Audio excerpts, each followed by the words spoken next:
Je pense qu'on me contraint à un exercice que j'aurais dû ne pas faire si la lettre confidentielle que j'ai envoyée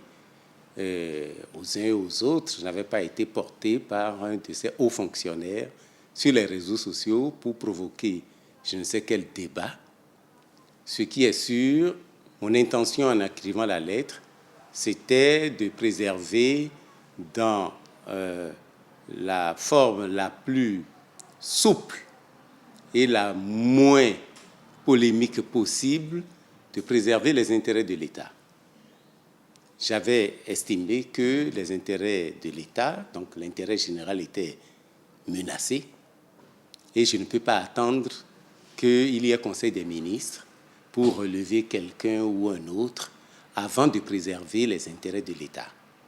Et ceux qui font le débat de parallélisme juridique savent de quoi ils parlent. Moi, je parle de gestion d'un État, de gestion d'un ministère, et je pense que si j'interviens, c'est juste pour dire aux cadres qui n'ont pas été auteurs de la mise sur la place publique de cette lettre, de leur dire que mon intérêt, ce n'était pas de les humilier comme certains l'ont dit, que mon objectif n'était pas là du tout, mais qu'à un certain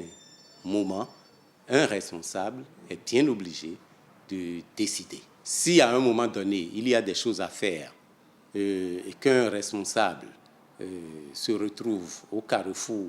où il faut le faire dans l'intérêt général, sans état d'âme, en prenant en compte toutes les dimensions, aussi bien juridiques que humaines que administratives, un responsable est obligé de prendre ces mesures. Ce n'est ni pour humilier quelqu'un, ni pour faire la chasse à quelqu'un, mais c'est pour permettre à notre pays de renouer avec la culture qui est la bonne culture d'une administration efficace qui se met au service de notre pays, qui se met au service de notre peuple. Voilà ce que j'ai fait, et s'il fallait recommencer, je le ferai.